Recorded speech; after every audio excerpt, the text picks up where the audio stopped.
On the November 5th ballot, a question about, should we tax millionaires 3% more to bring about property tax relief? That was something that former Illinois Governor Pat Quinn was in Springfield yesterday promoting. Let's talk about it. It's Illinois in Focus Daily. I'm Greg Bishop, and you can get this show each and every weekday morning at 8 o'clock. Go to America's Talking Network and subscribe, hit that notification bell. Get the podcast anywhere you get podcasts. Just search Illinois in Focus, but also get the headlines at thecentersquare.com. So let's talk about the questions on the ballot. They're non-binding, meaning it doesn't matter what happens if a question wins or doesn't. There's no binding on it. All right, the legislators aren't going to have to implement these things, but it's a way to kind of gauge public sentiment. Now, rewind all the way back to 2020. You had Democrats pass the Progressive Tax Constitutional Amendment and put that on the ballot. And that failed. Voters did not want an income tax structure in Illinois that increases tax rates on if you make more money, instead of having the flat income tax rate that Illinois has in its constitution. And that flat income tax actually is pointed to as one of the only major attractive things in the state of Illinois, which regularly lists among the highest property taxes, among the highest overall tax rates, among the highest corporate tax rates, and so on. Illinois has bleeding population. People are moving out, according to not just the U.S. Census data, but also IRS migration data and moving company data. So clearly, there's seemingly an exodus coming out of the state of Illinois. What's driving that? Some may say it's the weather. Others may say, well, it's the high taxes and regulations. But obviously, the property tax situation is something that you've got former Governor Pat Quinn, again, promoting this question. But not everybody's, seeing it as Quinn and Democrats see it. We'll share some of what a colleague of mine talked with Republican State Representative Marty McLaughlin about. But here's Quinn yesterday talking about this proposal, and in particular, how he thinks that this could help raise a substantial amount of dollars from taxing millionaires an additional 3% to put into a property tax relief trust fund. Law was passed in Illinois. I've included it in our release here. This was passed a few years ago, called the Illinois Property Tax Relief Fund. It's set up in the state treasury. I used to be the state treasurer, so there is a fund there to give annual property tax rebates to residential property taxpayers in our state. Over 3 million of them, according to the most recent statistics. More than 3 million people pay residential property taxes. So the unfortunate thing is there's no money in the Property Tax Relief Trust Fund. It hasn't ever been appropriated any money to give out these annual rebates. So the referendum that people are voting on this November provides a specific way to fund the Property Tax Relief Trust Fund to give rebates back to homeowners all across our state. So the governor, former governor, he obviously is promoting this as a way to give money back to taxpayers. How much of an impact would it have? He went and found some of these numbers from the Illinois Department of Revenue on the total number of individuals who pay property tax versus those who are actually millionaires in the state. And as you can see, it's over 3 million homestead exemptions homeowners are declared. And also we took a look at the number of millionaires in each county. The number of millionaires in our state that pay the Illinois income tax is over 77,000. I think it's 77,323.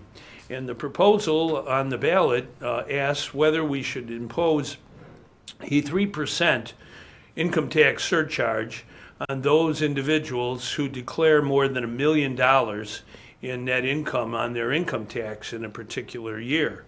That 3% surcharge, according to the Illinois Department of Revenue, would amount to their estimate $4.5 billion. $4.5 billion, which is a significant amount of money for property tax relief. This referendum that we're talking about in November would be the biggest property tax relief measure for homeowners in state history. So I think it's important that we get the word out that it's on the ballot. So he obviously is saying that this non-binding referendum would bring that about, but that's not the case. It would just be, hey, legislators, this is the outcome of this referendum. Non-binding, it's advisory, it's just a question. It wouldn't actually trigger any kind of change in the Constitution, as the progressive income tax from 2020 would have if it advanced, but it didn't. It failed. Again, the governor, former governor Pat Quinn, I asked him how this is different from that 2020 amendment.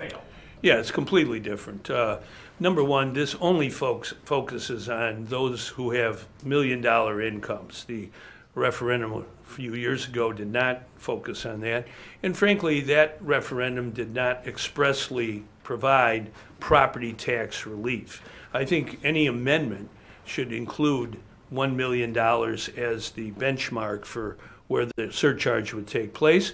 And I also think it should mandate what is already in law, the property tax relief fund, that fund, which would be used every year according to law right now, the comptroller would find out how many homestead exemptions there are in each county, and then divide that number by the number of dollars raised by the millionaire surcharge.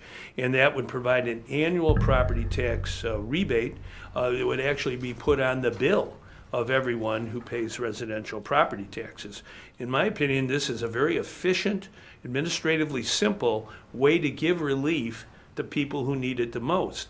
We can't just complain about high property taxes. This is a way to do something, and it's, I think, a smart way to do it. So again, the former governor discussing this and its difference from the progressive income tax that was attempted to be passed, actually changed the Constitution, but it failed in 2020.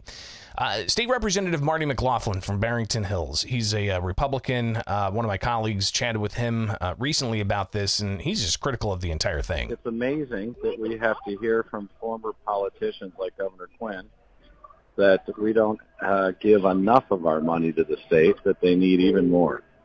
And of course, when small business owners are the ones paying the taxes, guess what the first thing they're going to do is? They're going to reduce hours of employees, or they're going to automate every chance they can, and the middle-class workers are going to lose their jobs if we continue to put forth measures like this.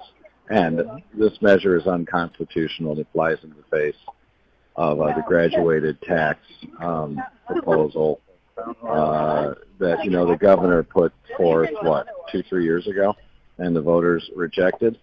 But, the Democrat supermajority needs money because their appetite is never satisfied for spending.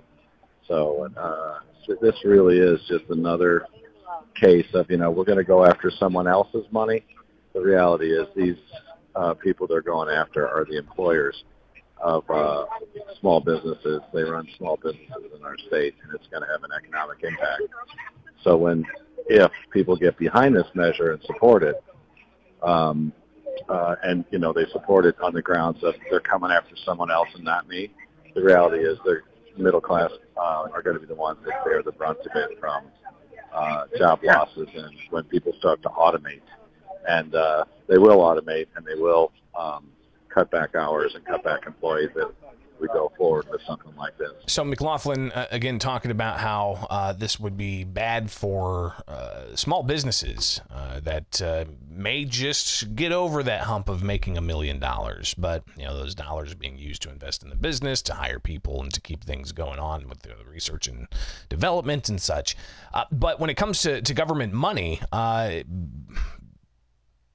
McLaughlin says COVID dollars drying up. There is a concern that the government money is running out, okay? And for the money that was allocated during COVID that hasn't been spent, the concern is once that's gone, where are the funding sources going to be for these permanent programs that were put into place, the permanent spending programs?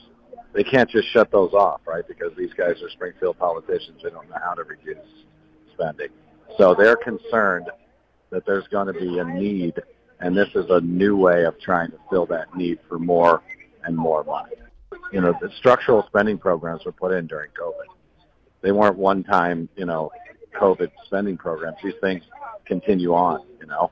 I mean, the most permanent thing in this world is a temporary government spending program.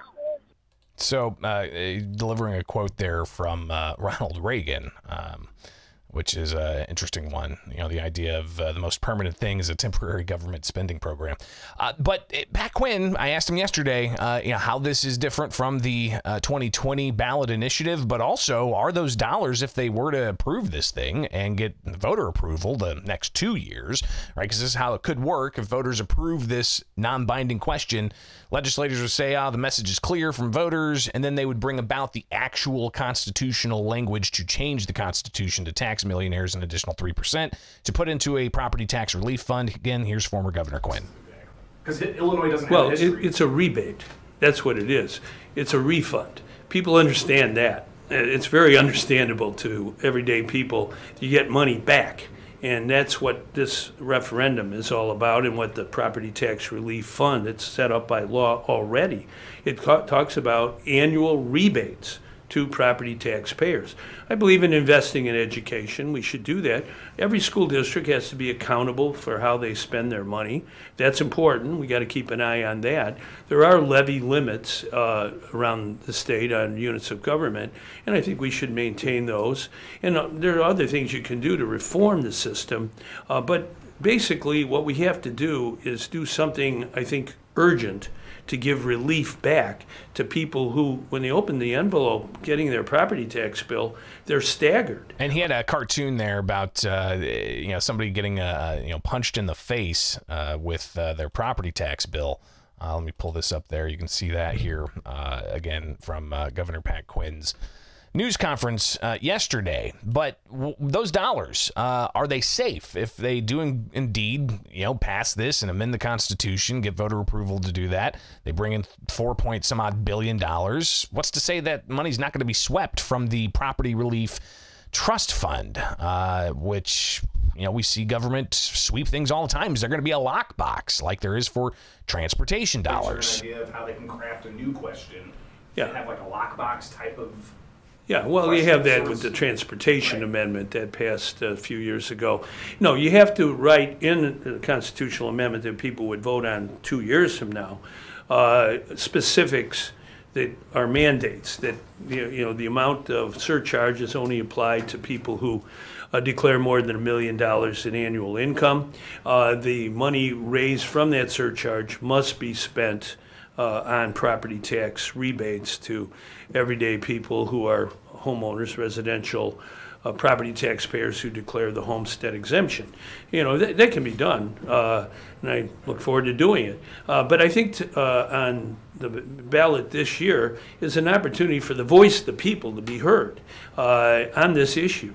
You know, a lot of folks sometimes throw up their hands. What can we do? We don't have, unfortunately, in Illinois what they have in Ohio or Michigan. And he goes on to talk about, you know, having direct vote of being able to change laws and things along those lines. But regardless of where that money goes, as Quinn says, it would be a rebate back to the property taxpayers. But ultimately, where the money's coming from is from those who make more than $1 million. And that would include small businesses. Again, State Representative Marty McLaughlin saying that this could be bad for the state's economy. This is a great example of we will have small business and mid-sized business deserts in Illinois because, you know, my Democrat friends create all kinds of deserts through bad policy, food deserts, hospital deserts. You know, they keep telling me, oh, it's, you know, it's got nothing to do with our policies. No, if we create this policy, it'll create small business and mid-sized business deserts in Illinois. That's a good one. Do that one. And we need climate change. We need to change the business climate in Illinois. You can quote me on that. So again, McLaughlin, with some direct quotes, he told my colleague to go ahead and put him down for, you know, we'd create small and mid-sized business deserts, and we need climate change in Illinois, but business climate change. I asked Quinn to respond to those comments. Yeah, I saw that comment. I don't think we have to worry about deserts for millionaires. I think what we have to worry about is everyday people who can't afford to pay their property tax bill losing their home. That is not good. And I think having reform where taxes are based on ability to pay, That's a principle in the Bible. And that's what we should abide by in Illinois. And by this reform of saying to millionaires, you will pay a surcharge on your income above $1 million, but that money is going to be used not for government spending on different things, but rather to give rebates back to the property taxpayers of our state, more than 3 million households who really desperately need help. They're not, as I said earlier, they aren't going to admire the money in the bank vault. They're going to spend it and create jobs in their local economy. But one person's millionaire is another person's job creator. So we'll see what happens with that particular vote in November. Of course, the November 5th general election has multiple questions on it, that being one of them about this millionaire surcharge. All right, it's Illinois in Focus Daily. Like, subscribe, hit that notification bell. Join us each and every weekday morning for Illinois in Focus Daily. All right, I'm Greg Bishop. You can follow me anywhere. Just search Bishop on Air, and we can connect that way. Appreciate you guys being here each and every weekday morning with Illinois in Focus Daily.